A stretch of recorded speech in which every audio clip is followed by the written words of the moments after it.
Today we celebrate the Archangels.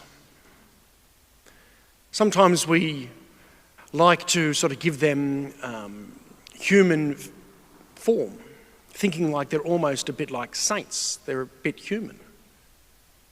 But saints are humans. Angels are spirits, are pure spirits. And there is a spiritual realm. We heard that in our readings. Jesus proclaims this. There are angels ascending and descending. These are the words of Jesus. Sometimes we can make angels out to sometimes be something that perhaps little children like or dislike. Or perhaps it's a desire for some weird new age interest in angels. But right throughout the Christian tradition, we've always believed in the role of the spirits. There are good spirits and there are evil spirits as well. There are bad angels. Sometimes we refer to those as devils. Sometimes people dismiss the presence of bad angels, and unfortunately by dismissing their presence, people can then also think, oh, well, it's just a made-up story about the angels. We can't see them, we can't touch them, we can't communicate with them in a human way, so maybe they don't exist. But sometimes little children have this great way of being aware of things spiritually. Sometimes we're called to understand this as well. Today is a feast day in the church to honour these archangels, especially Michael, Raphael and Gabriel. These three archangels have three different missions. And these are missions which assist us in our missions as Christians as well. Michael is perhaps the most prominent one at times. He's known, sometimes seen as the warrior angel who defends and battles and wages war against evil. All of us need to realise there is a battle that goes on. The evil one and his angels, the bad angels, the devils, want us to turn away from God. They want us to embrace a path of hate, of evil, and to reject that path of love. And St. Michael is there defending the goodness, defending love.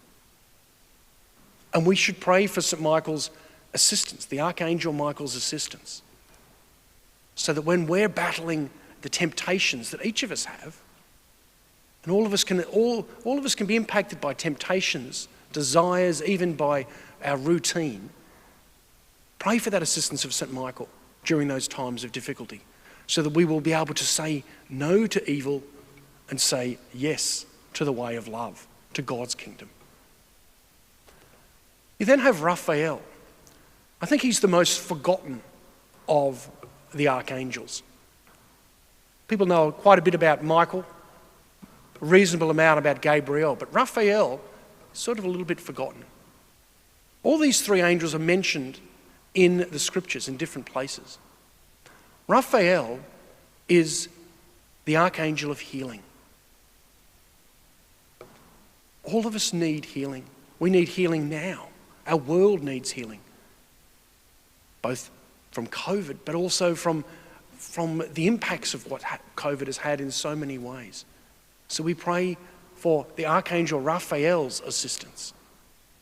When we're feeling down, when we're feeling alone, when we're feeling hurt, and we want to give up, we turn to the Archangel Raphael, who brings the healing of God.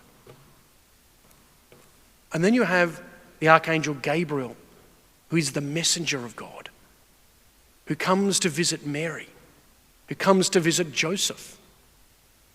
In the visitation to Mary, we call it the Annunciation.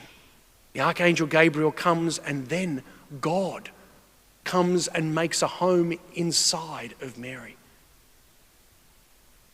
Jesus becomes present. Mary has the opportunity to say yes or to say no to the messenger of God. And Mary says, "Let it be done according to your word." These are three missions. One is the messenger of God, and we're called to carry the message of Christ to others. We are called to bring the healing of Christ to others, like the Archangel Raphael. And we're called to defend and protect the goodness of God's kingdom in our world, even where necessary, to stand up against evil, like the Archangel Michael. Let's believe strongly in the presence of our archangels. They are here with us now. During every Mass, we call on the presence of the saints and the angels to be with us, and they are with us. Let's today be aware that they are with us. Call for their strength to defend, call for their healing, and help us to hear and to proclaim joyfully the message of God.